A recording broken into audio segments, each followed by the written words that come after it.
Good morning, everyone. I would like to welcome the participants and all the guests here at the conference, and I would like to ask Walter Bayer, President of the Party of the European Left, to open our conference.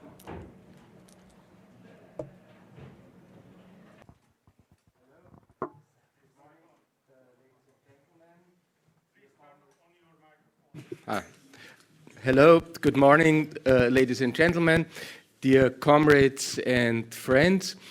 It's a pleasure and it is an honor to be invited to give the opening speech for this very important event. Let me say, first of all, a couple of things regarding the European Forum. The European Forum of the Progressive Forces now has its 7th edition, which will take place from the 10th to the 12th November in Madrid. Forum of the Progressive Forces means that it is a meeting point for the Green, the Socialist, the Communist, the progressive parties and movements all over the continent. It's promoted by the Party of the European Left, but it's not owned by the Party of the European Left. What we want to produce is an occasion in which the different forces which fight for a better Europe, for a more social Europe, for environmental Europe, for a feminist Europe, come together in order to combine their efforts and in order to compile a common agenda of actions. And in the course of the forum, we developed such an action plan. It contains events like participating in the 1st of May parade. It contains the mobilizations in favor of the rehabilitation of the environment, the support of the feminist struggles, and of course participating in the peace movement. Today, it's the day of victory, meaning it's a day of joy. It is the proof that the good forces in the world, humanity, can win and can prevail. And marking the anniversary of the victory over fascism is a very timely thing in Europe, since again we see on the continent the rise of a far right. Our conference here is very timely also in the sense that the day before yesterday, the fascists from all over the world gathered here in Budapest, and it seems to be that Hungary is becoming the safe haven for the far right all over the world, and it's shameful. It's shameful, after all these sufferings, after all these sacrifices which the people have to bring about in order to fight fascism, that we see now in Europe again the rise of these very evil forces. But friends and comrades, there is nothing mysterious about it. Actually, the rise of fascism, of the far right, is the consequence of the deep crisis of the capitalist system, meaning capitalism not being capable of providing decent lives, dignity to the people. More and more people, ever bigger layers of the society become disenchanted, disenfranchised, disappointed from a political and a social system which does not provide for health care, for social security, for dignified labor. But there is one new moment, which is that very similar to the situation in the 1920s and 1930s, it is the conservative forces who opened the gate for the far-right parties. Italy is a very typical case for that. It's not that the populations become reactionary, nationalist, aggressive. It is the political system which opened the floodgates for this very reactionary, very aggressive form of political movements. This is why we have to draw lessons from the victory over fascism. And the main lesson of this victory is that the democratic progressive forces have to put together their forces in order to create unity and in order to create solidarity. This actually is what the Progressive Forum is about, and I'm very, very grateful that our Hungarian comrades undertook the effort to convene this conference today. I wish this conference all possible success. Long live the victory over fascism. Long live international solidarity. Long live our common struggle for a peaceful, a social, a democratic, an environmental, and a feminist Europe. Thank you very much for your attention.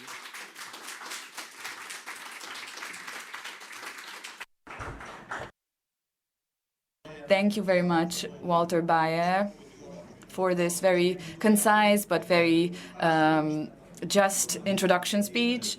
Just to give you a few points of today's program, in the first session we will have historians analyze the experience and significance of the common victory over fascism and the importance of historical memory. And in the afternoon we will have public personalities and politicians and political analysts. In the first panel we will have Tamás Kraus, historian, well-known historian.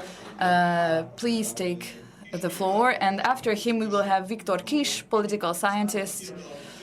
I always think of him as a young political scientist. I hope his thoughts will still provide us with a new color in our discussions. And the moderator is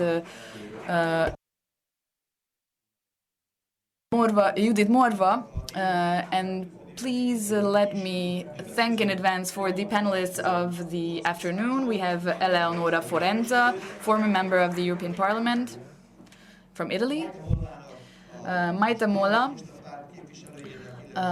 member of the political secretariat of the Party of the European Left, and very warm welcome to Jeremy Corbyn, who accepted our invitation. He will be with us all day, he will fight with us all day, and he will give his speech in the afternoon as well. And now I give the floor to the first presenter, to the first panel.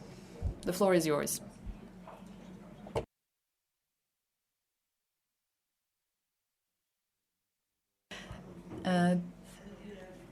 Thank you. And welcome everyone. We will have a short session in the morning and then a Q&A as well, so please prepare your questions in advance. I just want to add to what Walter said. I'm very happy that, yes, we have this economical crisis, and this crisis is inevitably resulting in problems that are of economic nature and also that bring the threat of war. I want to highlight that the economical crisis that we have, the economic crisis, it's not like it used to be when, like in the 30s, or like when they weren't able to sell all the coffee, so they had to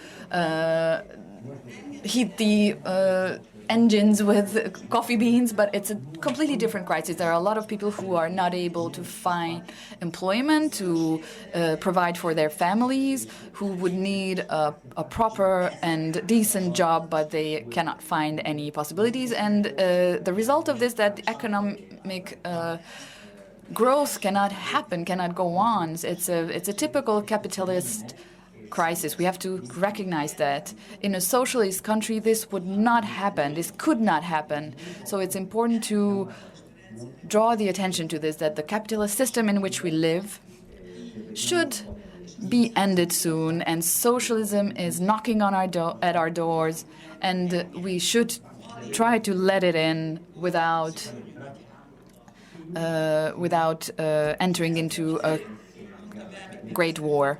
And the reason I wanted to say this as an introduction is that it's really a current situation that we have to explore. And with this, I would give the floor to my colleague Tamás Kraus, historian. Dear friends, dear guests,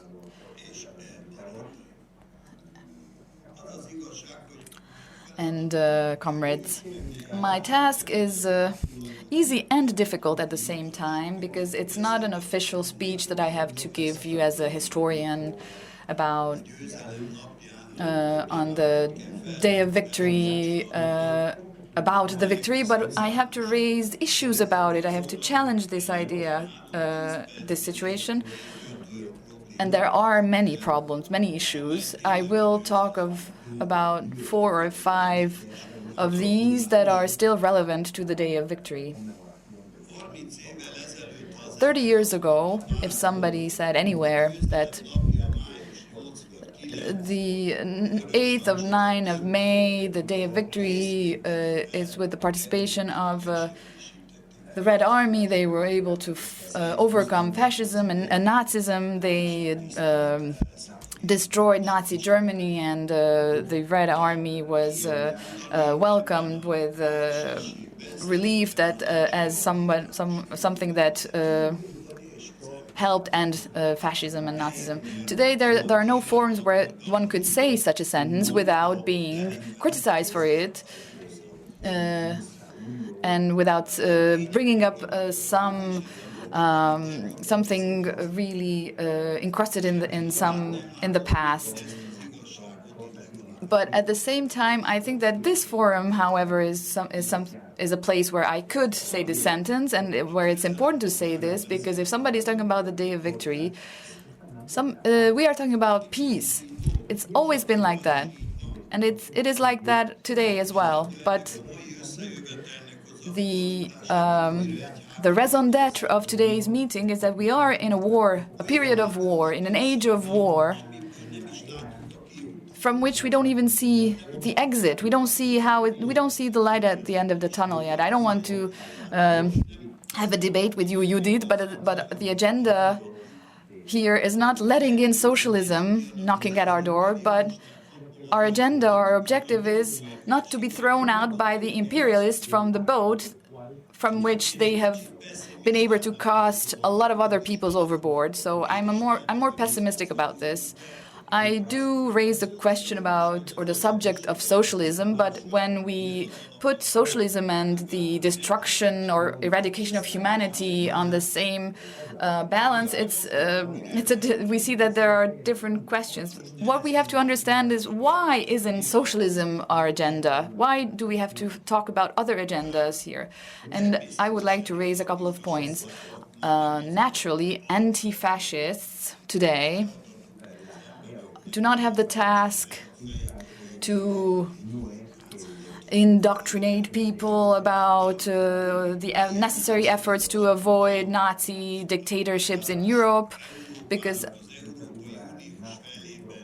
here in Europe or at the European Union part of the continent, this is not a real threat. The situation is much more complex and worse, because fascism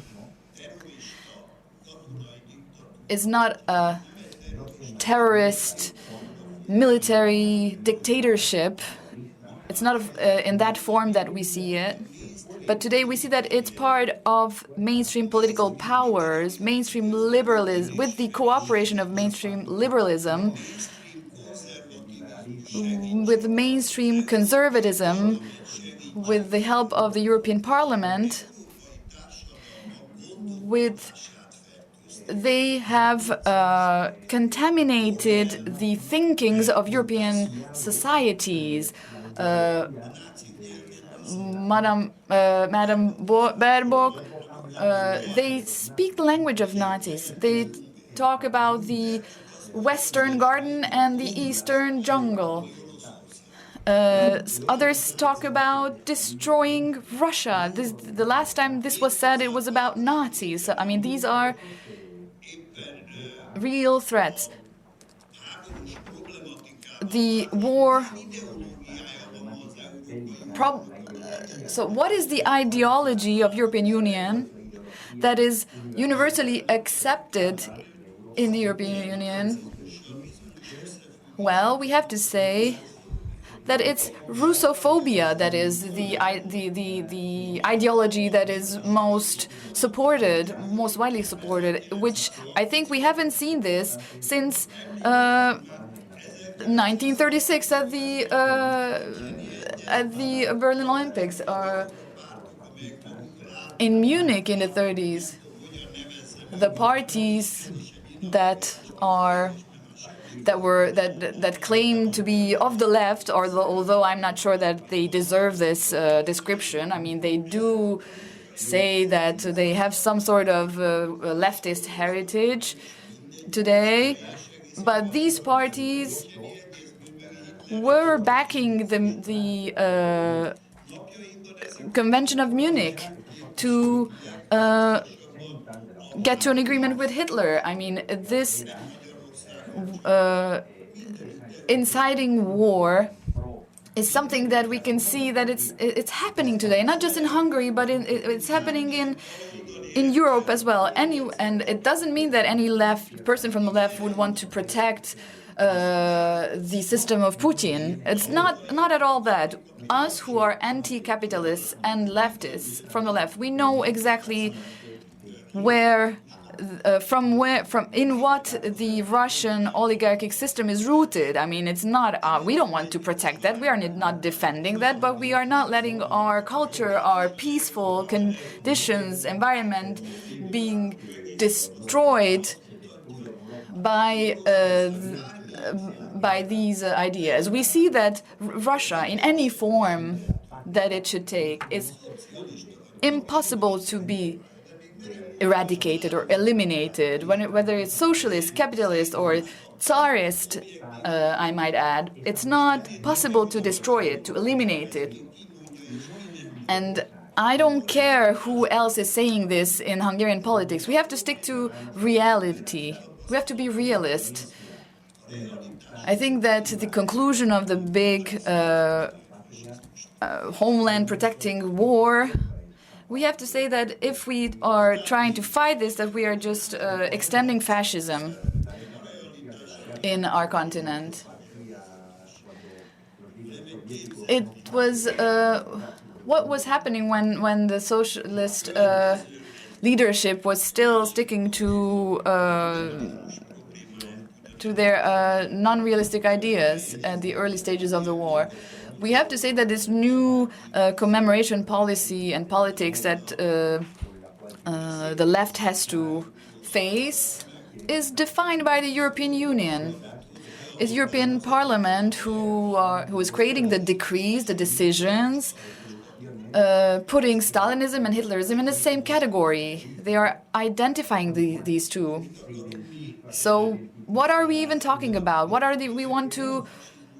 How are we want to work with these forces to fight fascism? Because there are Polish and Lithuanian far right-wing forces who are sweeping into the center with this discourse. It's Western Europe who is actually degrading itself to the level of Eastern far right. And I think this war is about that. Finally, about the problem of anti-fascism. We have to think of this. What is the efficient protest to this? What can we do with our traditional ideas of anti-fascism to fight this? If we think that we understand our current world, we understand the challenges of neo-imperialist era, we have to say that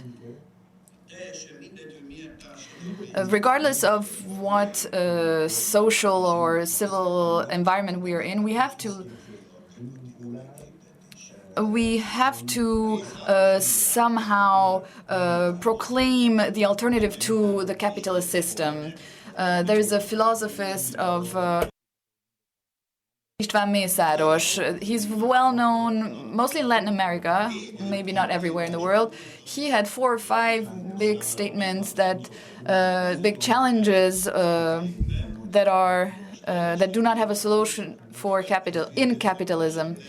And it is very obvious that capitalism will not have the answers to that. It's violence, war, environmental destruction, poverty, and social and economic disparities. It's only the millions of misguided or stupid people who think that in the framework of this system, these challenges can be overcome. And I think the anti-fascist fight is that we have to somehow find a socialist solution to this, because there are no capitalist solutions to the problems of our age. We have to realize this, because if we do not, then we will all of us will die here. And we know that it's not the thesis of Rosa Luxemburg that whether it's socialism or barbarism, we're over that. It's socialism or the survival of humanity. I think this is the question. We're in 1941 once again. Thank you for your attention.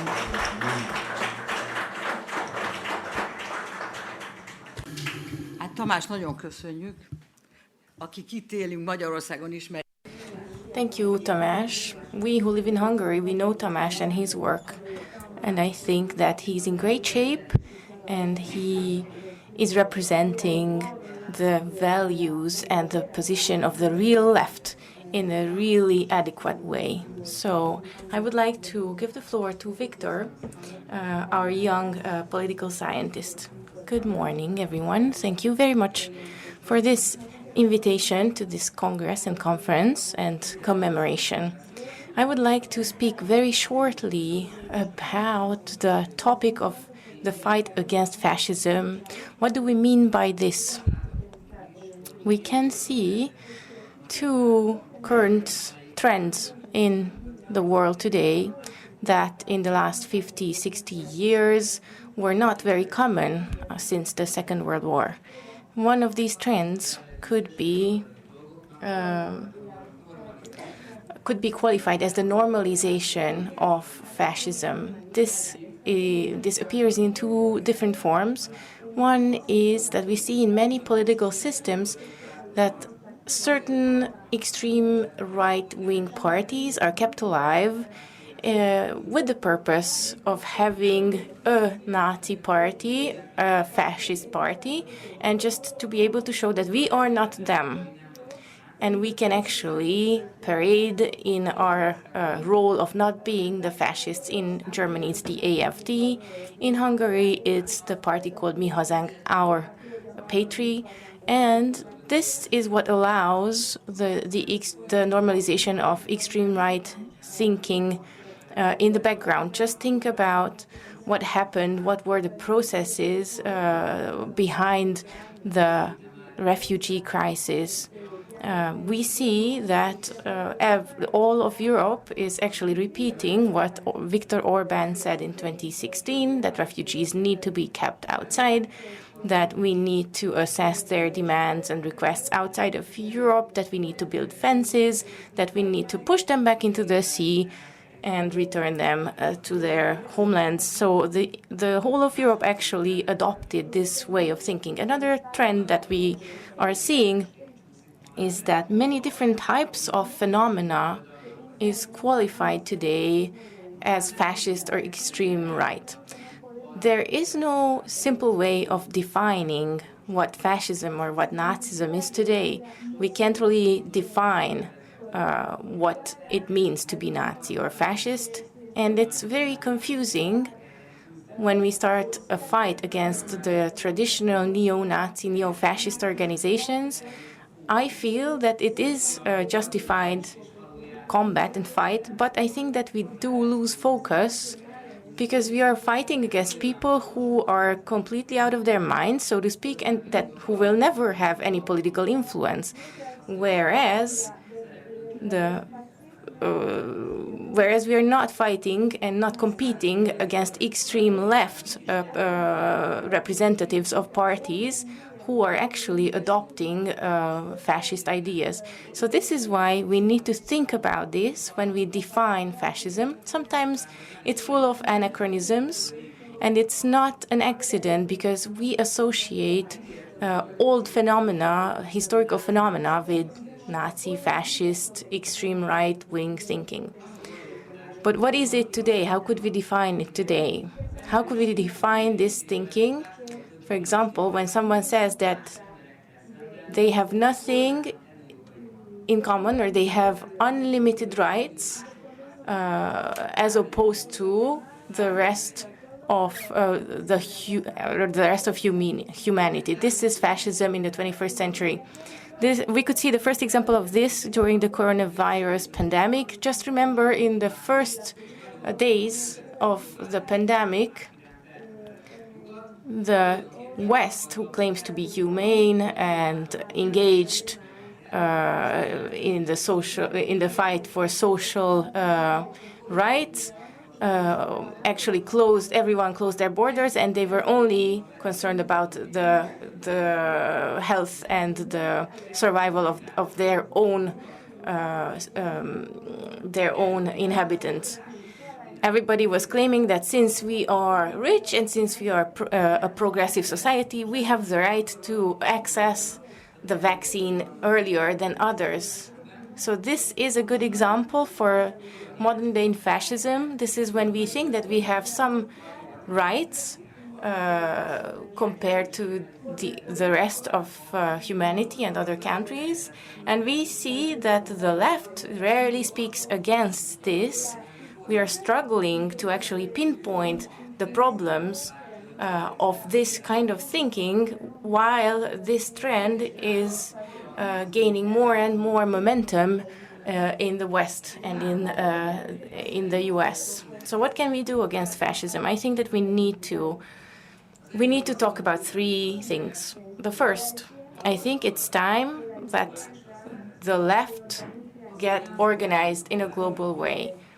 In the future, it will not be possible for the left to only participate in national politics and sometimes represent the noble cause in international organizations, in the framework of international efforts, but in reality be focused on only national problems. So it is unavoidable. The global left needs to be organized. Second, we need to find a common platform in the world, in the name of which we can tell people that they belong together. Extreme right today, fascism today, will always tell people that they are different, that they are standing against each other, that there is inferiority and superiority.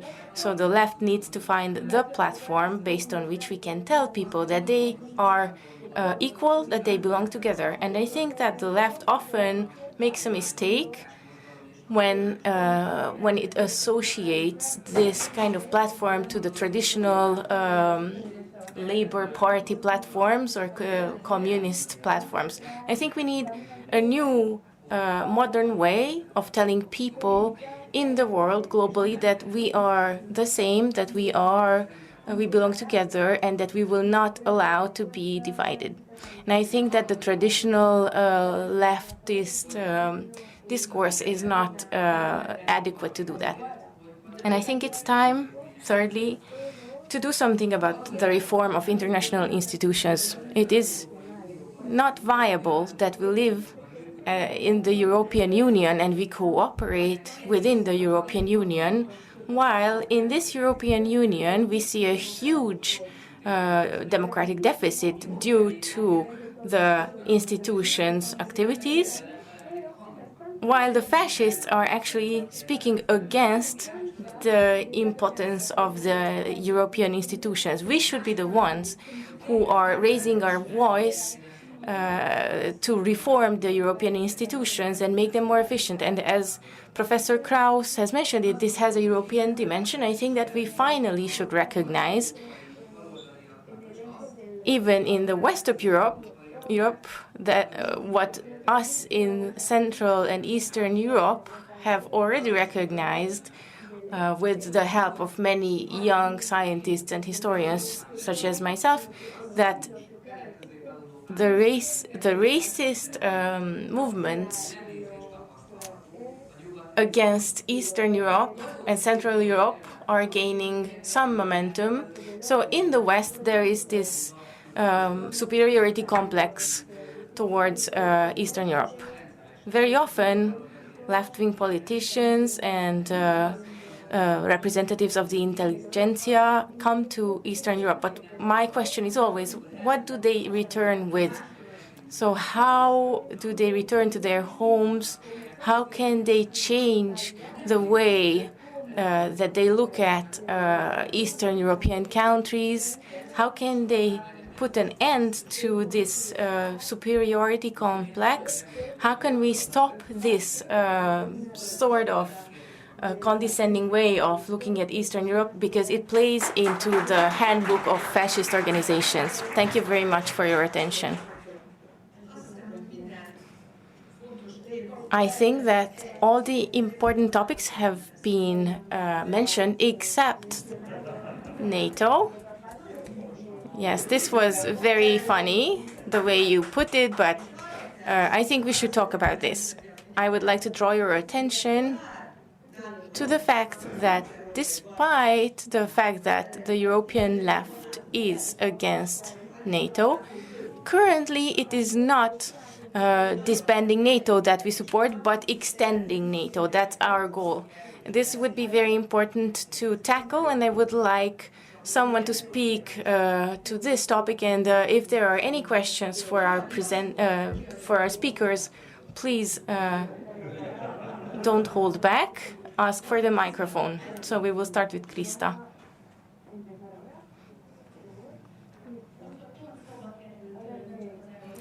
You have spoken about the European Union and NATO. Next Sunday, there will be elections in a country part of which is in Europe and a bigger part of which is in Asia. This country is part of NATO, and I think that it is a very strong member of NATO. This country is called Turkey, and the elections in Turkey will have very important consequences. If Erdogan wins, despite all the efforts of the opposition, if Erdogan manages to stabilize his fascist rule, then many people's lives will be in danger. And these people are the Kurds. They are Turkish citizens, but they are Kurdish. They belong to the Kurdish minority. They will not be safe, whether be it in Syria, in Iraq, or in Turkey. And they will not be safe in the European Union either, because this trend is already underway. The Kurdish people are blamed of some made-up crimes, and they are returned. They're being returned to Turkey. So we see how strong the influence of Turkey is when we speak about the Finnish and Swedish plea for joining NATO. And I am afraid that if Erdogan manages to win again, then there will be very hard times coming for the Kurdish people. I would also like to ask another question. We have seen that Putin has already supported Erdogan in several situations, Erdogan and specifically his fight against the Kurdish people. So my question is whether this will continue in the future or in the distant future.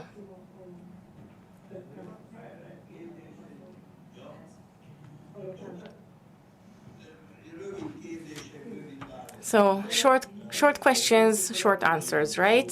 We don't want to spend a lot of time on this. I would like to draw your attention to one thing. We cannot think about the Turkish situation without seeing the context. This country has integrated the international system via NATO.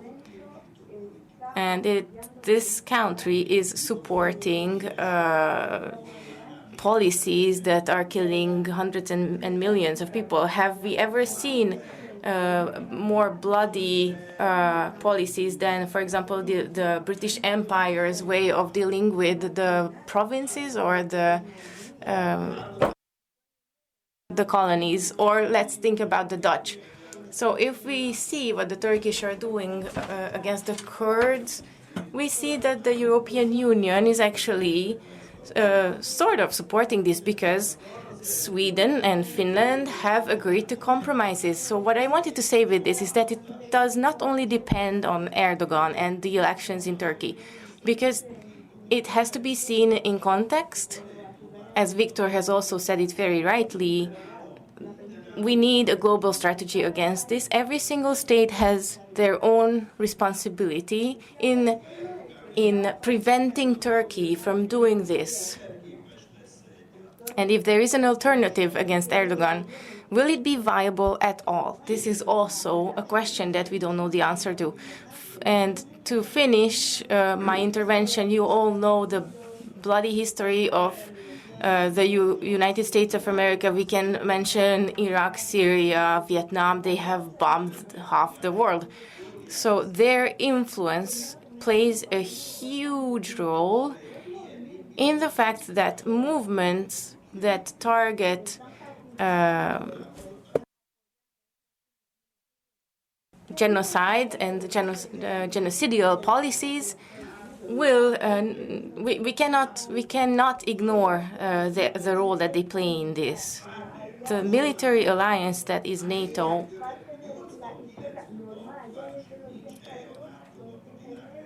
actually does not manage to impact the different trends that are ongoing in the world since 1989. A global left should start maybe lobbying for disbanding NATO. And if we disband NATO, if NATO gets eliminated, then Erdogan will lose his power. Okay, this is very simplified, but obviously we don't have the time to go into details. Obviously, we are solid. We would like to display our solidarity with the Kurds and every other people who are oppressed. The Kurds are unfortunately not alone in their dire situation. It's very important to talk about what Christy asked.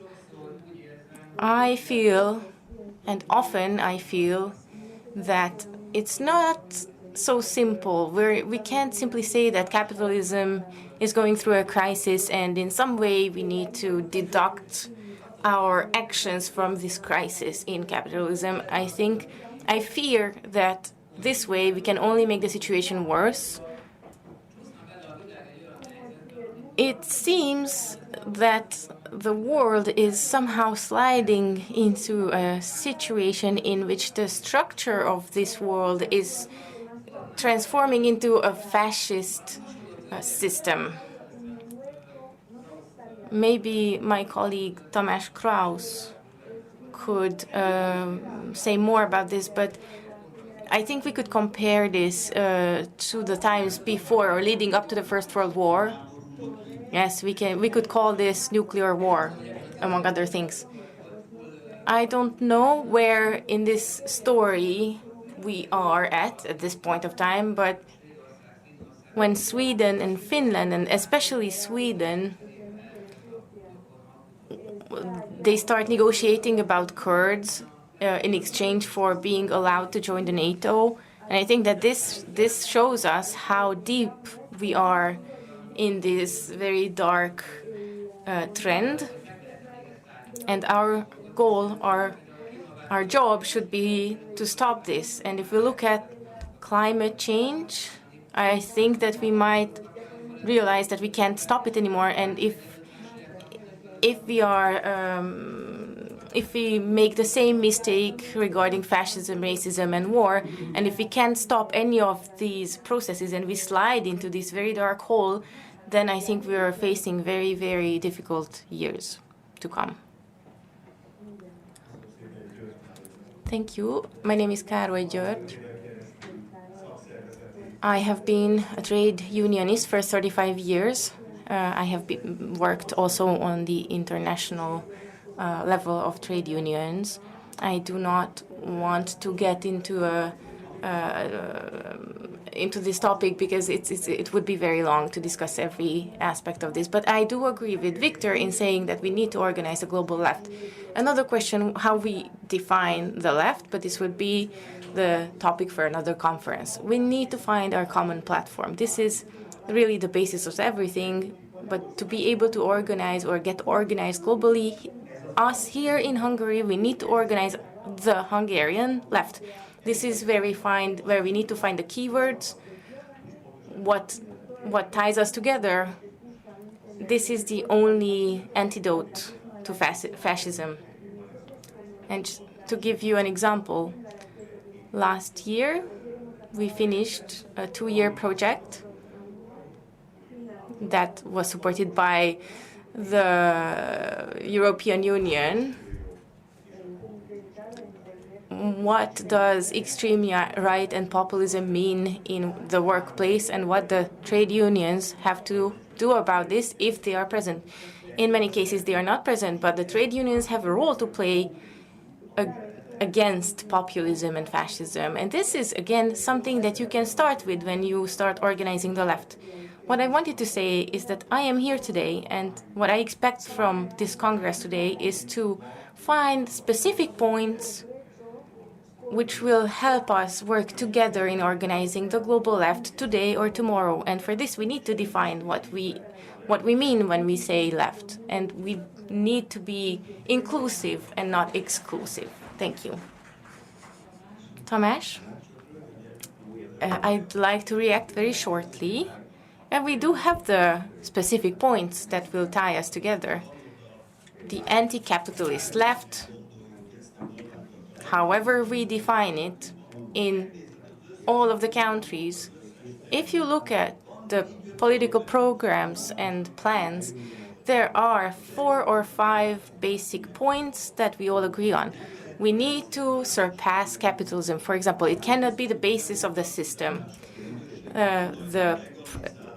Legalize common property, stop the rule of individual property, limit social disparity. We don't need to talk about socialism. We just need to mention these basic points. These are the demands of socialism. These are the demands of mixed economy. The traditional left is dead because they couldn't do anything with these points. If we are thinking about establishing the new left, then it is 100% that we will start by these questions. How can we transform the world? The old methods will not work. I agree with Victor. We will need to redefine what the left is based on the new systems that we see in the world, but we cannot be afraid of fighting fascist systems, and we can't use the lack of organization in the left as an excuse for not doing it. We need to show ourselves, the American friends, the British friends, the French friends, the Spanish friends, the Serbian friends. We all say the same thing. Even those divided by war, because even anti-capitalists might have divides, even those will agree on these basic things. And I haven't even mentioned the ones in Moscow or in Leningrad. We have an entire program ahead of us, but who's the one who will take this up? And just one last sentence. The 1st of May, there was a professor who just about organizing the left. A teacher told me that it's very difficult to say what we should do, what should be done, how should we have courage, but I know that we have limits in our in what we can do, but I'm really afraid of getting fired. And it's not just people are afraid, and not just in Eastern Europe, but everywhere. And that's important, that's essential, that liberalism, turning into fascism, or especially in the Czech Republic, what you see that the liberals are doing, it's an incredible story there. They are the ones who are inciting this fear, the fearmongers. LMBTQ and blink in Saudi Arabia. I mean, is this the question that we should be debating?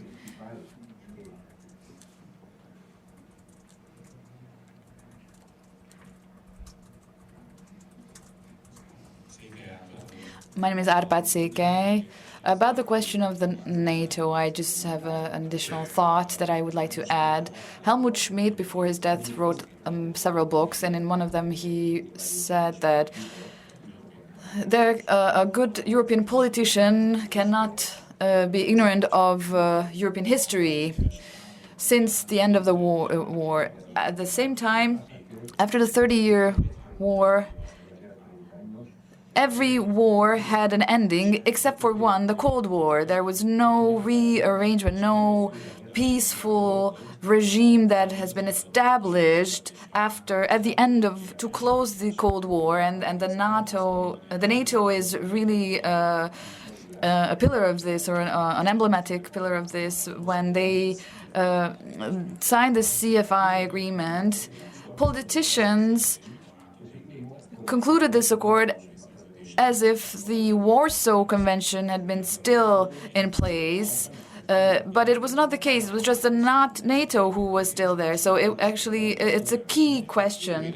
the role of NATO, and I think today the existence of NATO is really stepping on the toes of international law, because when they established the United Nations, they decided that military organization can only be established in a limited version, ergo referring to that the Hitler, Tokyo, Berlin axis should be avoided. But now my question is, to what extent does NATO extend its limits? I mean, by wanting to include Georgia and Armenia and all the other countries, they are infringing on international rights, international law, and I think that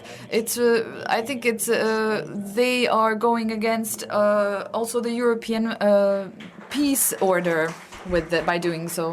Thank you.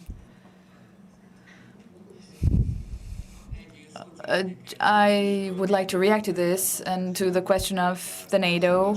To be honest, I do agree with you in many aspects, but dissolving the NATO or disbanding the NATO, I think it's a complex question. I mean, it's not so simple, because we see that we're in a world order that has been built by the United States after 1989, and it was also in some way to ensure their hegemony in the world order. The United States has established and dominated the NATO ever since.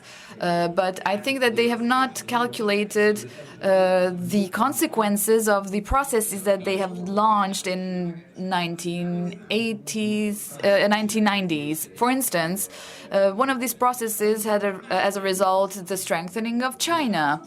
Now they can say that we talk about dissolving NATO, but then what will happen? Will it be Beijing that will then occupy Paris and London? That's why they are arguing against dissolving the NATO. But the reason why this world order had been established is that what this process is started by the United States with the establishment of NATO. is at the origin of. And so I think it's a complex question, and we can claim and cry for the dissolution of NATO, capitalism, the EU, and everyone. We should disband everything and everyone. But it's not a realistic goal. It's not something that can be done. So we have to set realistic objectives and agenda. So that's why the far right was able to get a foothold in Europe, because they were able to present the people with a realistic alternative, realistic objectives and goals, and that's what we should strive for as well. And we have to somehow find become an organization, become something that can present tools with which we can turn back from this distorted reality that we are in. I think that Victor is... well, I agree with him in one thing and I disagree with another thing. I mean, he's right that saying that dissolving NATO is not a realistic goal. It's not... Obviously... NATO is a capitalistic tool or instrument of the United States in which they enforce and maintain this capitalist system that we are fighting against. But we have to acknowledge or realize that the dissolution of NATO is part of the solution at one point of the process. I mean... The law, what Blinken is saying, he's such a conceited fellow. I mean, just look at what he's saying. There are no international rules. Whatever he's saying is reality. What he declares is reality, and whoever is not conform with that has to be shot dead. That's his approach. You're the one who mentioned 1914. As a historian, I really hate these type of analogies, but I do have to admit that there are sometimes analogies can be helpful. In 1914, when the revolutionaries in Zimmerbald, they were reclaiming what they could be bringing up as alternatives in wartime Europe, that's where they determined their new strategy, which then collapsed 4 years later. It was a revolutionary wave which ended up in the Soviet Union. And while we're talking about the Soviet Union, and that's what I would say to my Russian friends, that it's not the Soviet Union that we have to reestablish or rebuild. We have to go past Russian capitalism. We have to disband Russian capitalism and build socialism in its right form. I mean, do we want to grind down to this whole country into little tiny states? It's not. That wouldn't be a solution either. So we have to think in the framework of the existing systems, but we have to set radical goals at the same time. I have to say to what you're saying. So if the warmongers are giving us radical objectives, we have to respond to that with radicalism as well. Two questions. I just want to say that the video crew asked me that for people who ask a question to come to this corner of the stage, because that's where they can be then seen in the picture.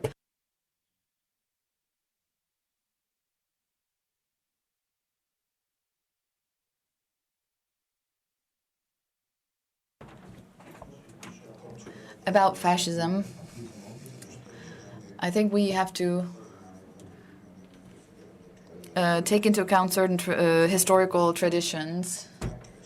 I think fascism has two different layers. We have to distinguish. There's the fascist movement, fascist ideology, and then there is the fascist state. I think the distinction between the two was very obviously drawn in Nazi Germany at the Night of the Long Knives. So I think it was fascism, the movement was the ideology of lower middle class disenfranchised, enchanted lower middle class. And I think this definition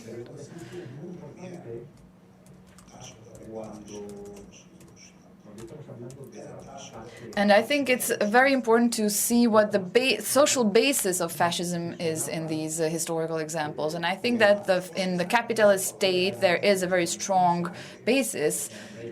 So I think that fighting against fascism as a movement is not to eradicate it, but to draw away the crowds from them. But if we're talking about fascist state, that's a different fight.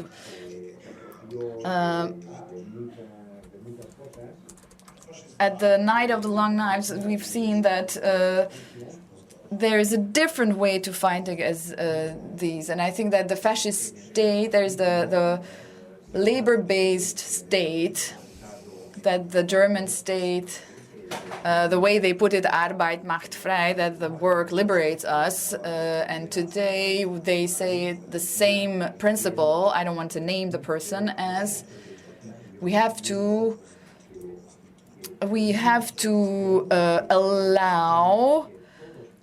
make it possible for everyone who can work to work. I mean, not everyone who wants, but everyone who can work. I mean, these ideas are still with us. So the fascist movement that has been renewed, indeed, it's not something that we can abolish, but it's not an enemy that we have to abolish or eradicate, but it's something that we have to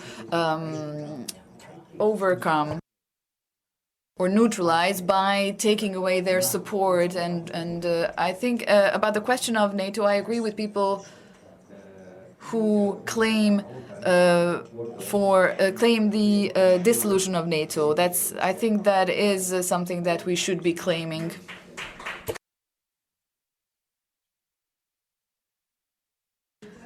Peter, I think that we do agree with what he just said.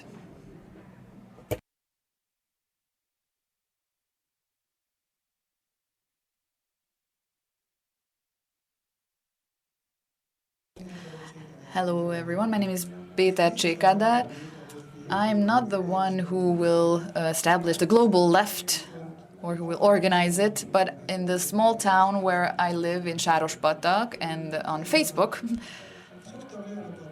I sometimes do things that are pointing in the direction of the global left. A couple of days ago on Facebook, a friend of mine was promoting that what an outrage that our children are bombarded with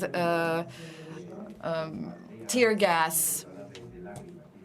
And I was like, well, oh my fucking God, like this is not, and the person also said it's not a European behavior. And I was like, okay, then let's see what Macron is doing with French students, with primary school students. How is he beating them up with by the means of their gendarmes, or what they are doing with Congolese children, most of whom don't even live up to the age of 15. They are all our children. Every child is our child, regardless of which country they are in, which countries, which police, which employer, which exploiter is treating them in what way. I think we have to stand for that. And the proletarian internationalism that's what we used to call this, that's where it starts. András Schiffer.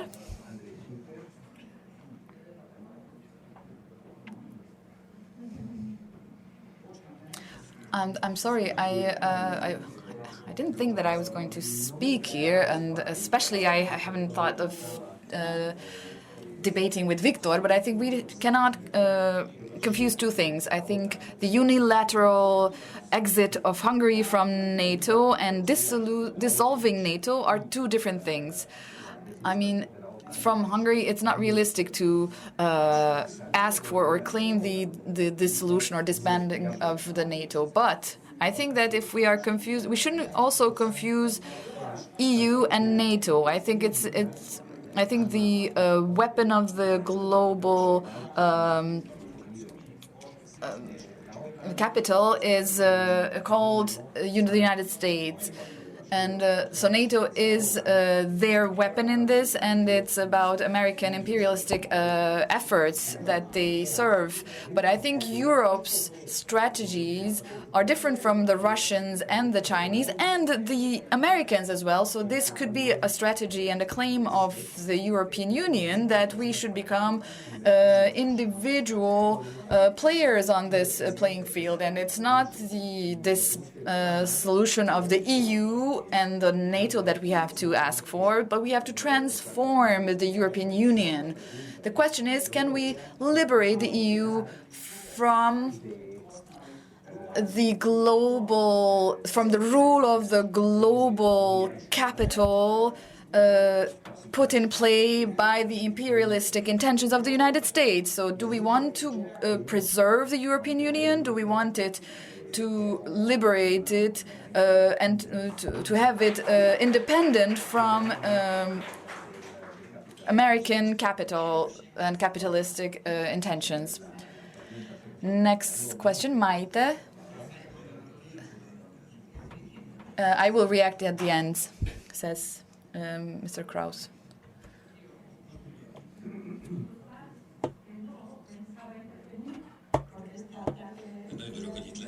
I'm very happy to be here. And in the afternoon, I will have the honor of moderating the panel discussion. I just want to add one thing to what we've heard. I will wait a second for everyone to put their headset on. I will not sing meanwhile, because you won't like that. Anyway, so what I wanted to say is that the topic that is coming back over and over again, namely that here in Europe, with the UN or NATO, we're talking about these questions of dissolution. I think we have to conduct an analysis, a deep analysis. I think all of us who are here, we are here to work for the maintenance, to somehow preserve a European idea. And I think we are all for the principle to have a different Europe than our current Europe, but something that's from the Pacific Ocean to the Ural Mountains. And I think we can all agree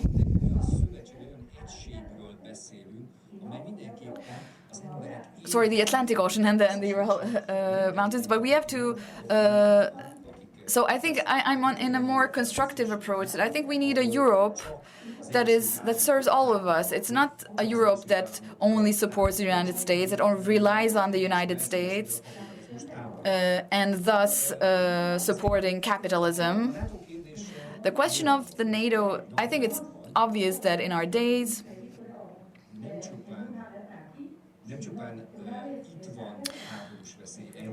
the threat of war is not just here with us in Europe, it's everywhere. We really are hoping for the end of this war, and we will talk about this with Jeremy Corbyn, about the possibilities, possible avenues to find peace.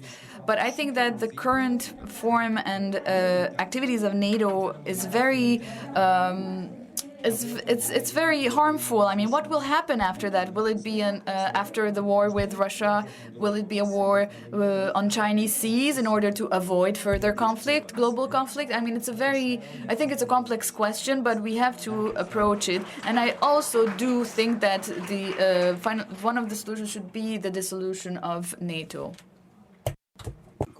Attila, please.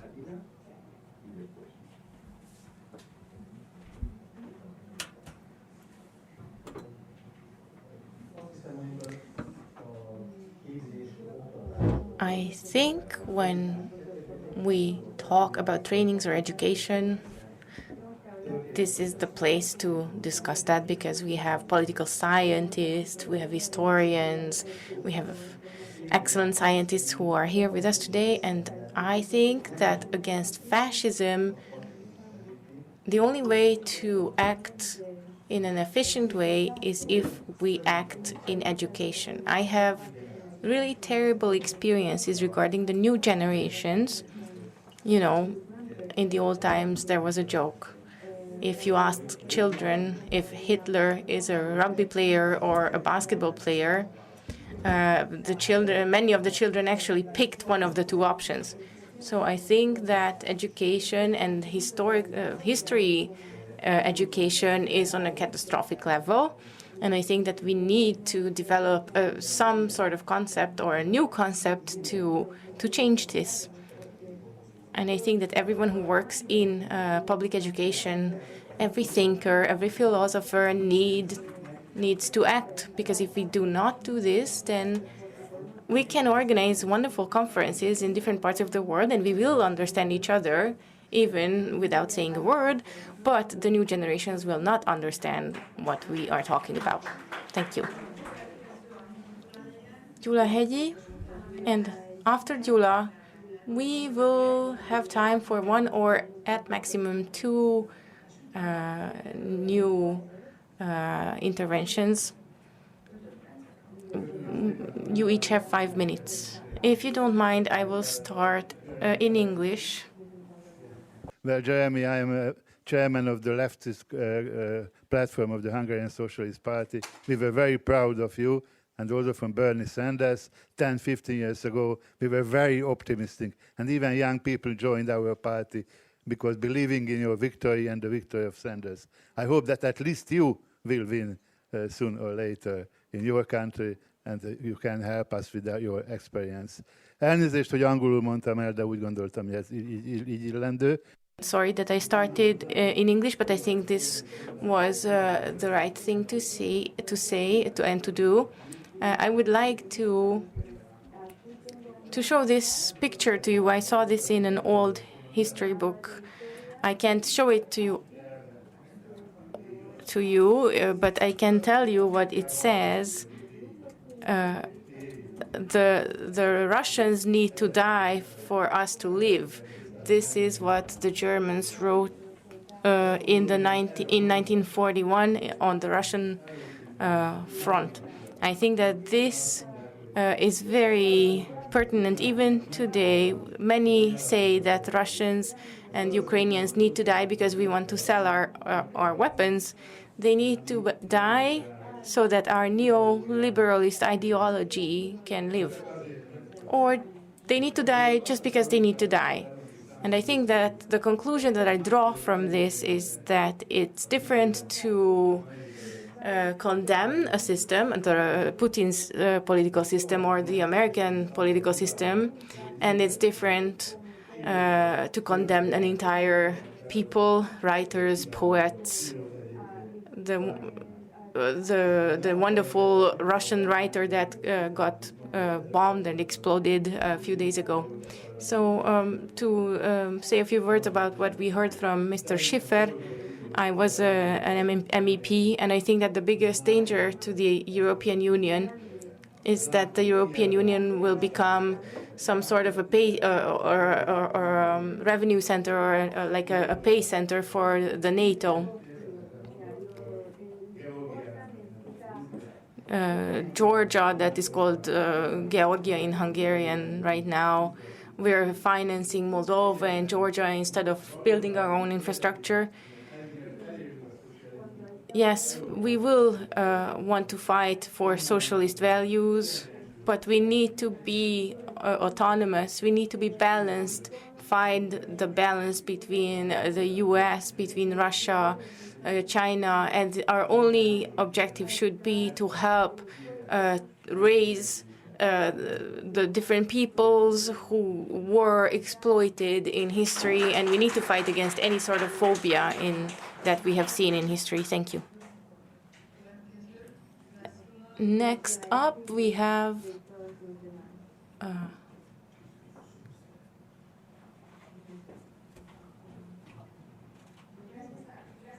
por invitarnos y muchas gracias a los exponentes.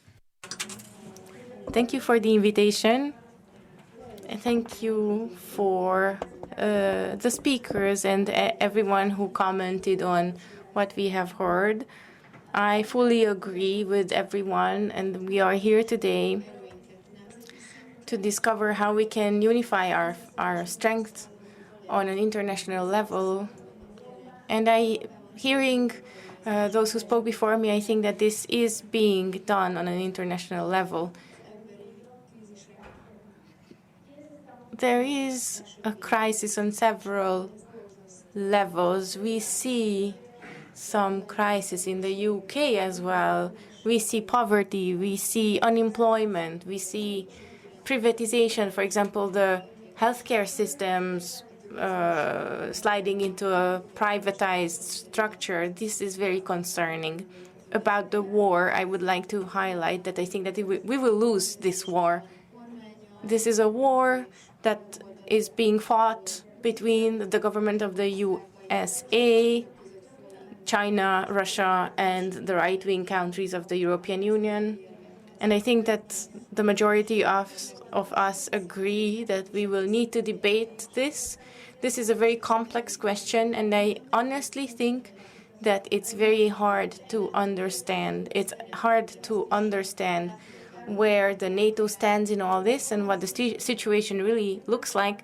But I think we need to have this dialogue and somehow try to understand in what way we could make it somehow more conscious, because I think that it's harming the fate of humanity that we are financing this war. And I think that the conference today probably will not be the conference where we draw all our conclusions, but it will help us find ways to unite our strengths, because in the future we will have to find a way to demand change in the interest of all.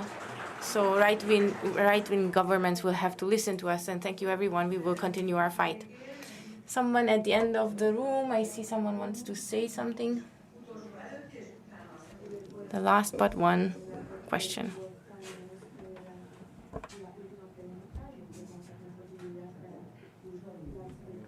My name is Judith Chomi. I have 3 points to mention very quickly. First, everybody knows that the Ukrainian war, be it the Russian side or the Ukrainian side, it's the working class that fights. Everybody knows that the countries that are shipping the weapons is the working class that creates the weapons, and their taxes are financing these weapons. Why shouldn't we turn to the old mottos? Turn your weapons against your exploiters. I know that the first time it failed, but maybe second time it would work. Second thing I wanted to say about the European Union, we all know that this union is based on treaties. These treaties were signed by 27 countries. Why do we think that if we modified these treaties, then these 27 countries would side with common property? This is a misunderstanding. I think if we ever will have a common Europe, then it will not be the European Union, but it will be the Union of Soviet Socialist countries of Europe. And the third thing I wanted to tell you is that you should read Balmik's, our review. And the last commentator from our public, Tibor Sanyi. Thank you very much. I agree with what Victor said, that fascism is not something that ended with the Second World War, and we do not want to replay the Second World War either. It is a modern phenomenon, and as modern phenomenon, and again I agree with Victor about the definition, this also means that the international global system is based on the fact that some have some advantages over others. In this sense, the NATO carries the signs of fascism. in that it does claim to have some advantages over other parts of the world. And I think you did. You are the expert of this topic because you are the moderator. But I would like to ask you specifically, personally, and the next two speakers, that you should also express your opinion in the summary section. Nice, thank you. And in this regard, I think we can say that the debate is over. Obviously, I am against NATO. The dissolution of NATO, be it quick or slow, I think is needed.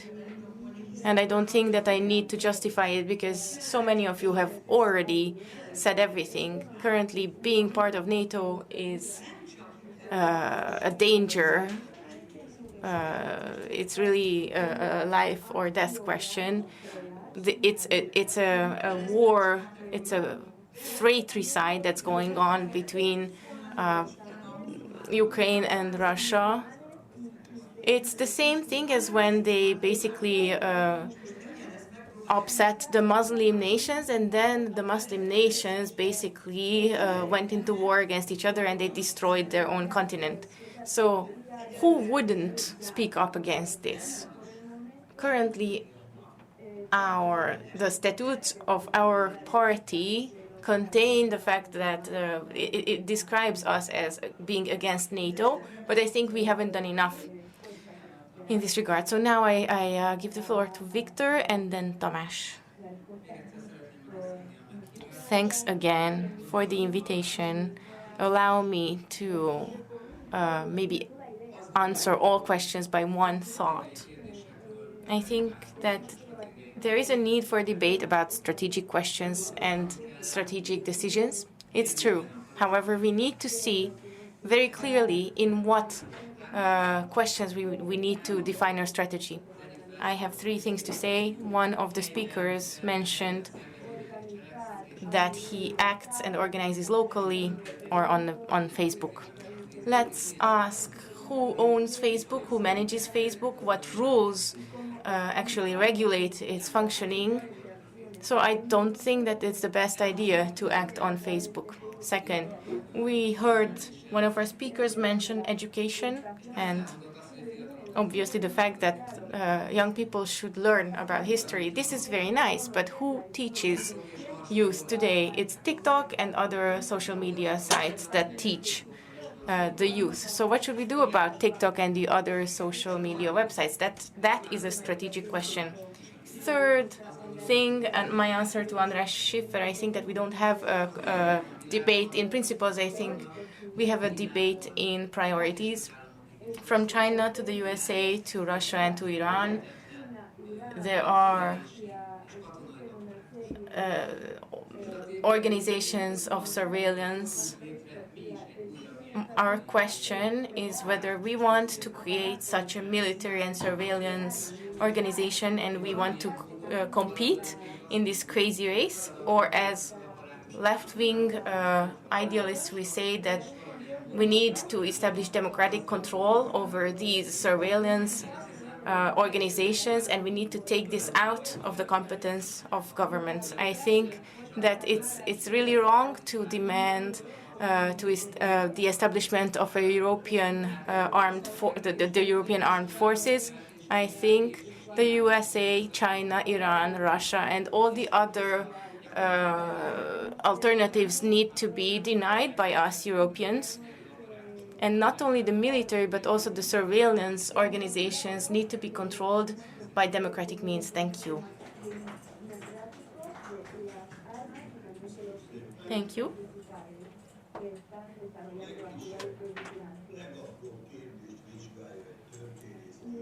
So if a historian student will think about a very small question of history, even this tiny question of history needs to be observed and analyzed in its context. And this is twice as valid for us when we want to define ourselves and a new strategy. We have mentioned that we need to find a common point of departure, a common baseline. we have mentioned a few specific points, but I would like to highlight, and I'm not saying what Show Me You Did said, that we should turn weapons against our exploiters. It's a different age. We do not own these weapons. In our age, when people don't have weapons, you can't tell them to turn these weapons against who? What should I turn against them? I don't have a gun. Okay, you topple Putin, and then what? I don't think that anyone has thought this through. We need mass movements, which we do not have. There are so many different criteria that a strategy should be based on and applied. But once we have a method, once we have a vision, once we see how these different questions are integrated in this strategy, that's when what Maite said can be applied. Only the human-centric elements count. Thank you for this invitation, because I think this is the forum where I can say what I think.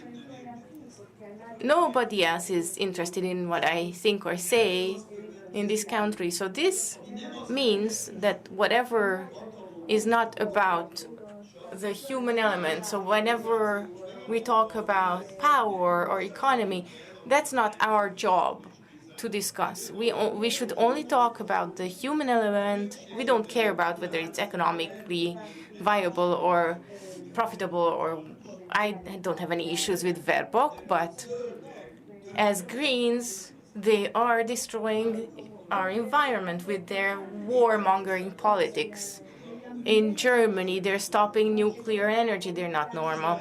They're definitely out of their minds. We cannot understand how gas and oil and carbon can replace clean energy under the principles of stopping climate change. Our job is to create a socialist strategy, and then we can find analogies and we can talk about Zimmermann and Lenin and whoever you want.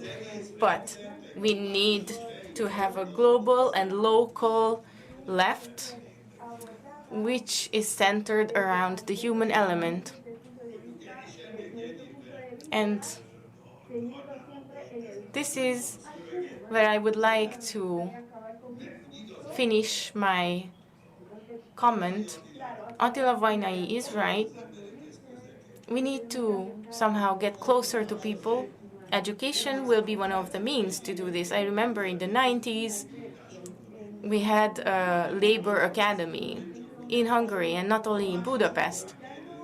Today we don't have the energy, and not because I'm 75, we don't have the resources. I would be happy to go and teach if there were resources, if we could get close to people. But we don't have them, and we should think about this. What do we do if we don't have the resources? I don't know, I will be honest. But I know that we need to think about it. So let's talk about ideology and war. I was wondering whether I should tell you, because someone might say that I am an agent of Putin, but I think there is difference, and I am talking to Judith, between the two sides. It's hard to put it into words. The global hegemony is in the hands of the USA and China.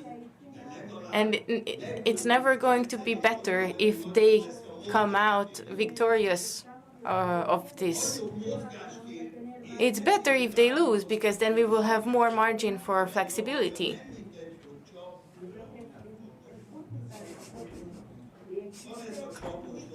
There's another joke that's very rude. Anyway, the Hungarians will understand, and the foreign public, for not Hungarian speaking public, I think that the joke doesn't make much sense. Anyway, the ideology behind this war from the Russian side is anti-fascist. They have been manipulated by geopolitical reasons, but it is anti-fascist. And on the other side, it's pro-Nazi, pro-ban, banderist.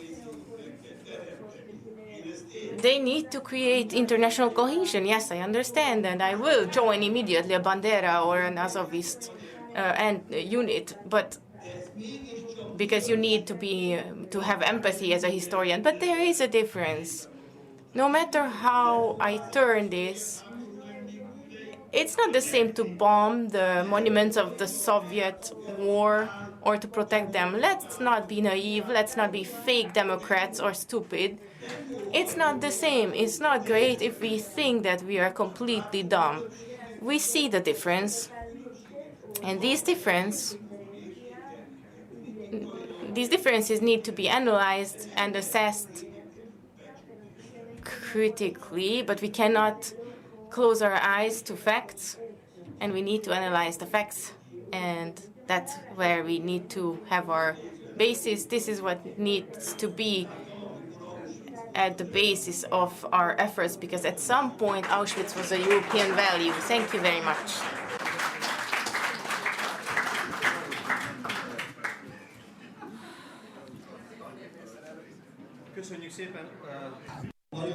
Thank you very much. I'm very happy that you are all here. And you came here to this session. I think it was very useful to have this discussion to see what our differences are, what our common grounds are, common denominators are. I think this forum is a very useful platform for us to go ahead and continue our democratic dialogue, or the dialogue of democratic forces against fascism. And I think if we have a dialogue, then it's a good grounds for us to also have good results as well. Thank you for the panelists. Now we will have a lunch break. I will say the technical details in a moment, and then we will come back at 13:15 after the lunch with the presentation of Jeremy Corbyn.